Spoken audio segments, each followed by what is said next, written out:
प्यारे बच्चों, Hindi classroom channel में आपका स्वागत है।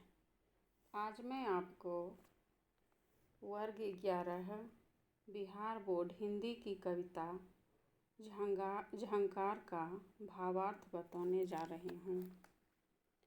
इस कविता के लेखक मैथिली शरण गुप्त जी हैं।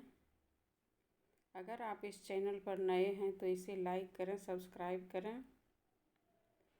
तो चलिए इसका भावार्थ हम लोग देखते हैं। अगर आपको मैथिली शरण गुप्त के जीवन परिचय के बारे में जानना है तो इस चैनल पर सर्च करके आप देख सकते हैं। तो चलिए झंकार कविता की पहले हम लोग अर्थ देखते हैं। इस शरीर की सकल सिराएं हो तेरी तंत्री के तार, आघातों की क्या चिंता है, उठने दे ऊंची झंकार। इसका अर्थ देखिए। प्रस्तुत कविता मैथिली शरण गुप्त रचित झंकार नामक कविता से उद्धत है। कवि अपने देशवासियों को अंग्रेज़ों के विरुद्ध जगाने का कार्य कर रहे हैं और कहते हैं कि यह शरीर वीणा यानी कि तंत्री है, तो संपूर्ण नसें जो है, शरीर की जो संपूर्ण नसें हैं वो क्या है, वो एक तार के समान है। इस शरीर पर जब शत्रुओं के द्वारा चोट भी पड़े तो उससे क्या होना चाहिए, किसी भी प्रकार का दर्द नहीं निकलनी चाहिए। प्रत्येक व्यक्ति में देश को स्वतंत्र करने वाला उत्साह होना चाहिए। अगर नाचे नियति, अगर देखिए तो फिर नाचे नियति प्रकृति सुर साधे, सब सुर हो सजीव साकार, देश देश में काल काल में उठे गमक गहरी गुंजार। तो देखिए इसका अर्थ। कवि कहते हैं कि अगर ऐसा हो जाएगा यानी कि प्रत्येक देशवासी जग जाएंगे तो फिर क्या हो जाएगा, तुम्हारा भाग्य चमक जाएगा। प्रकृति जो है गीत गाने लगेगी और वह सुर सजीव, सजीव किसे कहा जाता है, यानी कि जिसमें प्राण हो।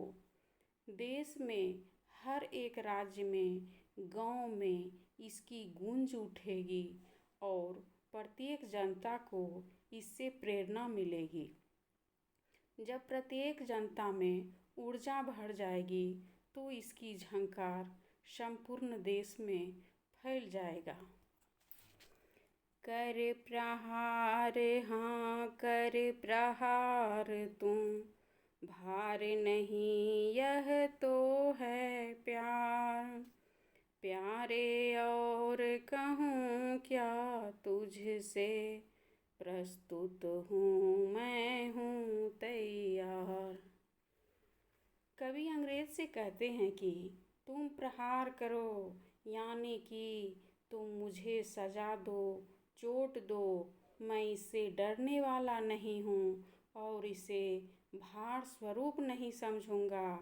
इसमें मुझे प्यार आ रहा है और प्यारे मैं तुमसे क्या कहूँ, मैं और पूरा भारतवर्ष यह संघर्ष करने के लिए तैयार हैं।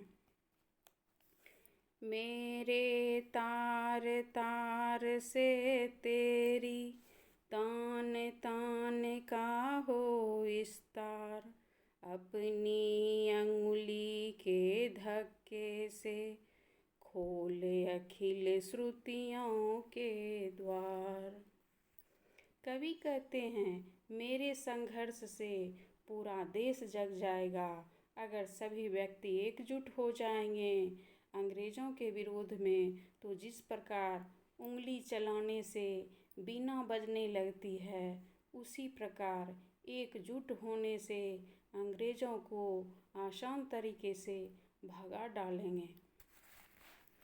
ताल ताल पर भाल झुका कर मोहित हो शब बारंबार, लय बंध जाय और क्रम क्रम से सम में समा जाय संसार।